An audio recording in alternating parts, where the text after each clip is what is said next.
الحمد لله رب العالمين والصلاة والسلام على رسول الكريم وعلى آله وأصحابه ومن استنى بسنته إلى يوم الدين. All praise is due to Allah, and may Allah's peace and blessings be on the last Prophet Muhammad sallallahu alaihi wasallam, and on all those who follow the path of righteousness until the last day. I'd like to welcome you to the first in our series, Arabic Reading and Writing.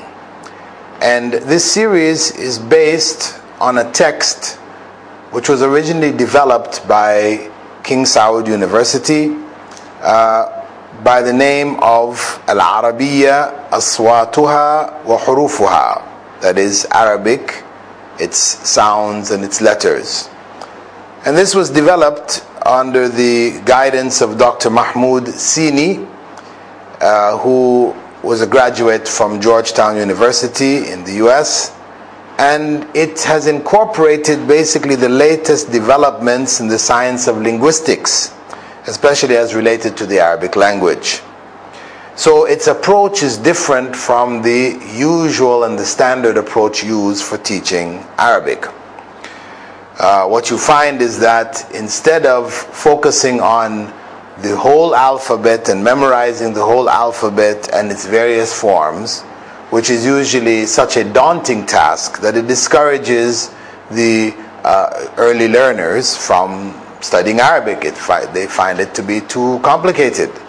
Instead, they work with only a few letters at a time, along with the various vowels, and the learner is able to absorb the alphabet in the course of learning.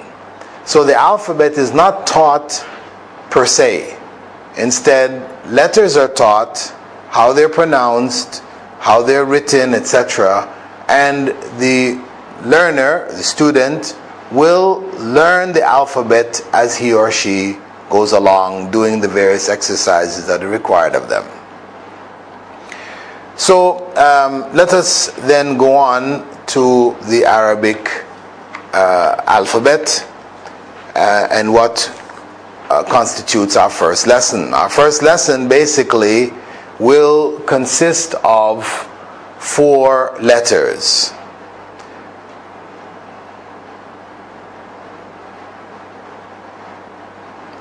These 4 letters written there, you can see Dal, Ra, Sin, and Noon. The first lesson focuses on these 4, along with some vowels. But coming back to the Arabic alphabet in general, the alphabet consists of 28 consonants. That is, the consonants don't include, the Arabic alphabet doesn't include the vowels. As in English, when we look at the alphabet, A, B, C, D, E, F, G, A is a vowel, and that is the first letter of the alphabet. In Arabic, when we deal with the alphabet, Alif, Ba, Ta, really these are all the consonants, and the vowels are not included within the alphabet itself. Now, the letters of the alphabet are pronounced according to the first letters of their names. As in English, Arabic has names for letters and sounds for the letters. The difference between Arabic and English is that the names for the letters may have a relationship with the sounds, or they may not. In Arabic, the sound of the letter is taken from the first letter of its name. So, for example, if the letter is called Dal, which is the first letter we'll be looking at, it's called Dal, written D-A-A-L, then the sound of that letter is taken from the first letter, the D, and pronounced D. So Dal, and we have D. In English, You may have that, for example, in the letter Z or Z, if you're American. The pronunciation or the sound of that letter is Z, which is found in Z and Z. However, we also have M. M, the letter M, the sound of the letter is not taken from the first letter of the name, because the first letter of the name is the vowel E. It's taken from the second letter. Also, you have the letter H. H. Where do we find the sound of the letter H, which is a H sound, for example? His, as in his. H. Where is that in H? You can't find the sound in the letter at all. So that is the difference between Arabic and English alphabets. What you find is that in the Arabic, all of the sounds can be taken directly from the first letter of the name of the letter itself. So it makes it a lot easier. The relationship makes it a lot easier for pronunciation. And of the 28 consonants, we should just also mention that they have fixed sounds.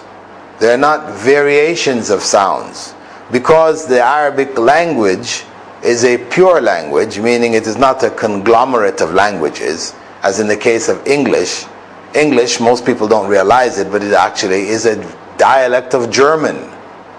It was the language spoken fundamentally by the German tribes, the Angles and the Saxons, when they went to what we now know as England, and they brought their language there. They absorbed something of the existing Celtic language which was there. Then England was conquered by Romans, and so Latin entered into the alphabet and its words and pronunciations. Then French also conquered, so French came in, words, pronunciations. And this is why we find so much variety, so that a person cannot just learn the alphabet and put together words. One has to learn the pronunciation virtually of each and every word. There are so many exceptions. Whereas Arabic, what you find is that it is very mathematical, very straightforward. Once you've learned a letter, the pronunciation of that letter is not going to change. You learn it with a vowel, pronunciation of the letter and the vowel will not change. It is fixed. So it is much easier to read Arabic, even though as a learner, a beginning learner, it might seem more complicated because it's new, but the fact of the matter is that it is in fact easier than English itself. So, having understood that, the next point to note is that Arabic is written from right to left, from the right to the left, which is the opposite of English. That means that when we're forming letters, when we're writing it, the movement of one's hand will match the direction in which the letters are written.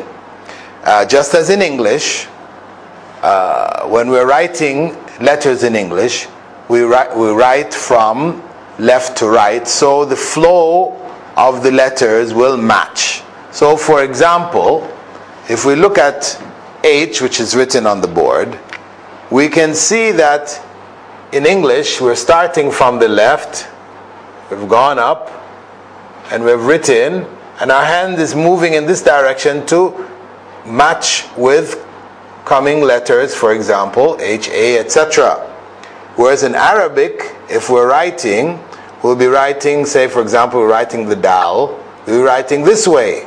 What is the importance of this? What is the point in mentioning this? Because this letter, if you saw it by itself, you could have written it this way. Right? You wouldn't know. So you need to know that to write this letter, you start from the top, going to the bottom, and then going off to your left, because that's the direction in which you're writing. Right? So this is the importance of knowing that you must learn how the letters are written so that you will be able to write them in the correct fashion.